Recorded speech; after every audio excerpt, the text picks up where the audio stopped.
got to see what you see. You are doing a great work in me. I've decided I can't stand still. No, you have given me purpose. All my heart is yours. All my life is yours. I will make a move for you, for you. All my heart is yours. All my life is yours. I will make a move for you. Make a move for you. Make a move, make a move. Make a move for you. I will make a move, make a move. Make a move for you. I will.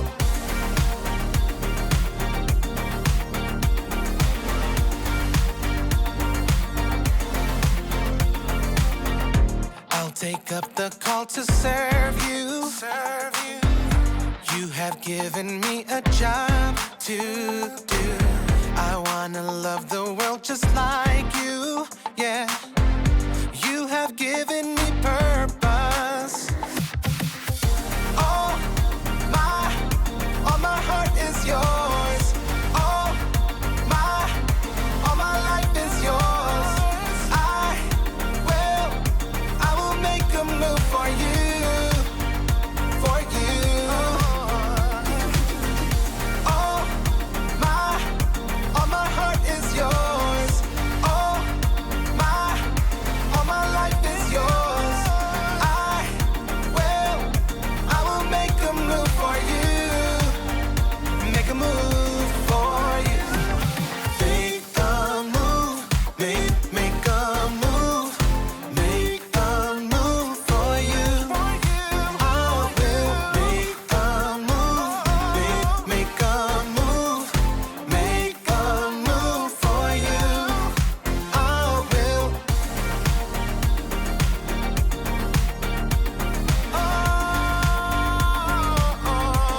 Make a move.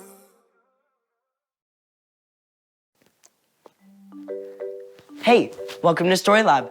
This week, we're talking about faith, while we take a look at the story of someone who found himself in a tight place.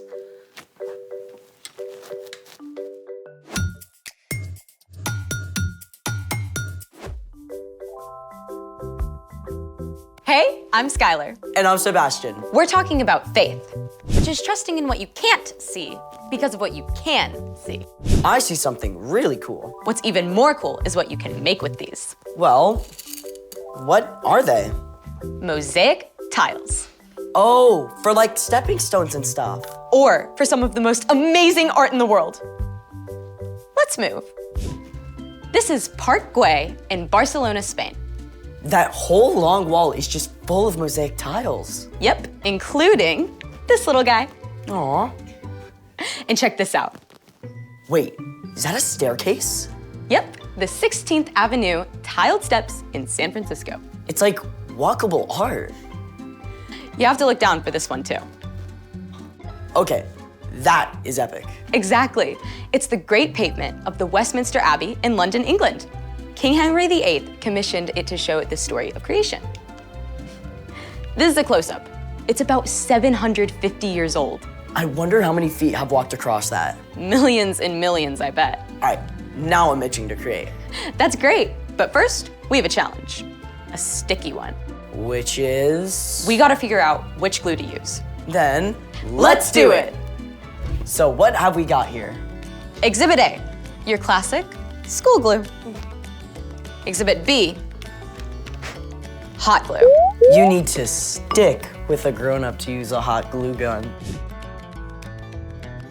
I see what you did there. And Exhibit C, super glue. Grown-up alert number 2. If we want to make a mosaic, we need to stick these glass tesserae. Slow down, vocabulary queen. Tesserae? Tesserae, a small tile, glass, or other material used in the construction of a mosaic. That's better.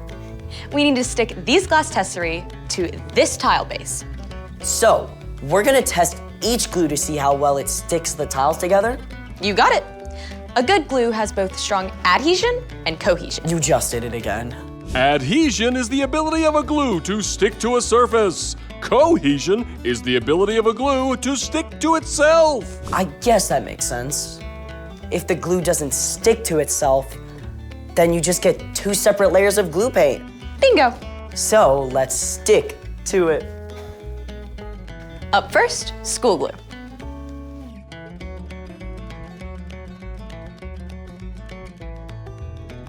Hot glue's ready. There we go. Okay. And finally, super glue.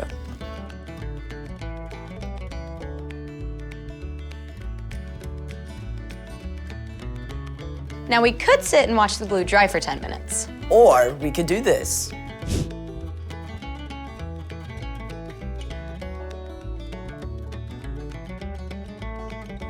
Now I'm gonna see if I can pop them off with a little pressure. Nope. Oh. Nope. School glue down. We still have hot glue and super glue in the running. Now we try greater pressure to pry them off. Nope. Nope. I guess we have a tie. Looks like they both stuck it out. I'm ready to get my mosaic on. But first, it's time for... The story before the story. Today, we're in the book of Acts, which tells us the story of the early church. But before Acts, way back in the very beginning, out of a deep, deep love, God made an amazing world. But when people turned away from God, the world was broken. God made a plan to draw people back into relationship. So, at the right time, God sent Jesus, God's very own son, to live among us. Jesus gave up his life and was killed. But on the third day, he rose to life. After Jesus returned to heaven, the early church grew quickly, with the help of God's Spirit. When the believers faced trouble in Jerusalem, many of them scattered to other places, taking the news of Jesus everywhere they went. But other believers still remained in Jerusalem. Which is where our story starts. Take it away. Hi everyone, I'm Erica. During this time, King Herod ruled over Judea. He was Jewish, but served the Roman government. And just like the Jewish religious leaders, he wanted to stamp out the Jesus movement. Herod even arrested the Apostle James and had him killed. When Herod saw how much this pleased the religious leaders, he sent soldiers to arrest Peter too. Now, Herod had seen strange things happen among the believers. Like when Peter and the other apostles had been arrested before, they had mysteriously turned up back in the temple courts. Herod was not taking any chances. He had Peter chained up between two guards with two more guards at the door. 4 separate groups of soldiers were assigned to the job. Herod made plans to bring Peter out for a big public trial right after the Passover festival. But while Peter was stuck in prison, the other believers didn't give in to despair. Day and night, they prayed to God. Please, Jesus, save Peter. You alone have the power to free him. The night before Peter was to be put on trial, he managed to sleep. I don't know how. This cannot have been comfortable, all chained up. As Peter slept, an angel appeared, and light blazed in the dark cell. Apparently, this wasn't enough to wake Peter because the angel struck him on the side to wake him up. What? I'm awake. Quick, get up. And just like that, the chains fell off Peter's wrists. Put on your clothes and sandals. Put on your coat. Follow me. Peter did exactly as the angel said, but the whole time, he was convinced that he was dreaming. They passed the first set of guards, and then a second set of guards, but no one seemed to notice them at all. When Peter and the angel arrived at the heavy iron bars leading into the city, the gate opened. seemingly all by itself. Peter followed the angel right out of the prison and down the street. When they reached the end of the street, the angel disappeared. Peter shook himself and looked around, and the truth hit him all at once. This was no dream. It was real life. Now I know without a doubt that the Lord has sent his angel and rescued me from Herod's clutches. I bet Peter felt like doing a dance right there in the street. Instead of awaiting trial and death in the morning, he was free, and he could not wait to share the news. Peter headed straight for the home of his friend Mark's mother, Mary, where the believers often met to pray. He knocked as loudly as he dared. At last, a servant girl named Rhoda came to answer. Who is that? It's me, Peter. When Rhoda realized it was Peter, she was so excited to tell everyone that she ran back inside without actually opening the door first. It's Peter! Peter's at the door! You're out of your mind! It must be his angel.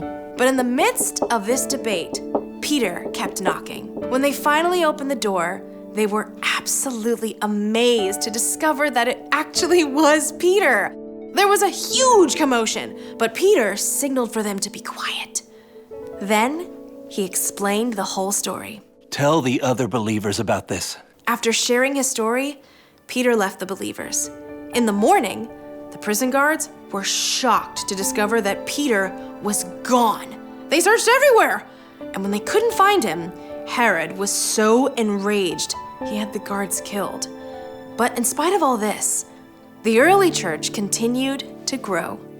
The end. I bet Rhoda got teased for a long time about leaving Peter at the door.